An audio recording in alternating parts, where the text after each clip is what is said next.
इडली बरा दोसा संबर बिना ये सब जिनिस खाइबा को भल लगे ना। नमस्कार, आपण समस्त मो चैनल को स्वागत। आज मु संबर रेसिपी नहीं आसी। संबर करने मु प्रथमे गोटे कप हरड़ डाली नहीं धोई परिष्कार कर 10 मिनिट भिजाई नहीं। डाली सीझापी प्रेसर रे देदेबा। गोटे कप डाली रे 2 कप पानी दबा। लुण गोटे चामच, हलदी गोटे चामच दे 3टी हुइसिल आसिया पर्यंत ताकू ढांकुणी दे बसाइबा।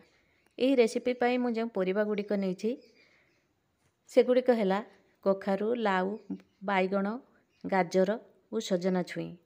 गैस रे प्यान बसाई गरम करी नेबा। तेल देवा। तेल गरम है पर गोटे बड़ चामच सोरिष फुटाइबा। आधा चामच मेथी दबा। 3टी सुखिला लंका दबा। 2टी कटा कंचा लंका दबा। हेंगु गोटे चामच और भृषंग पत्र दे भल भाव भाजी नेबा। काटिकी रखिथिबा लंबा लंबा गोटे पियाज को एथिरे देदेबा। ये सब भाजी हो गला परे काटिकी रखिथिबा परिया को देदेबा। 2टी बिलाती को मु चुनी चुनी करी काटी नेछि एई परिबारे देदेबा। गोटे बड़ चामच काश्मीर लंका गुंड दबा। स्वाद अनुसार लुण, गोटे चामच हलदी गुंड दे ए सब परिबा को भल भाव गुलाय नबा। परिबा सिझेबा पई 8 रु 10 मिनिट एक ढांकुणी ढांकी देबा। 10 मिनिट पर आम ढांकुणी बाहर कर देखा आमर परिबा 3 भाग सिझी जाइए। मार्केट रे मिलुथबा संबर मसला मु 2 रु 3 चामच देइछि। तेंतुली मंड 4 चामच देइछि। संबर मसला और तेंतुली मंड देला परे भल भाव परिबा को गुलाय नबा।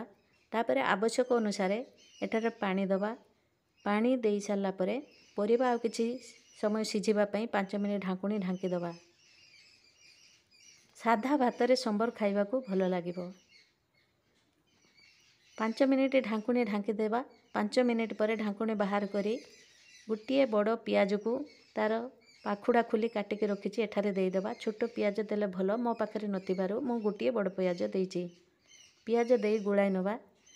गोटे चामच गुड़ दबा मीठा पाई। खट्टा मीठा संबर रहिले ठीक मापरे भल लागिबो। तापरे सिझाई रखिथिबा डाली को आमे परिवार दे गुलाय नबा। आपण मो चैनल रे नुआ होइतिले सब्सक्राइब करने को भूलिए नहीं। डाली दे सारा पर आवश्यक अनुसार पानी देवा। आपण एठारे स्वाद चाखिकी लुण कम बेसी करें।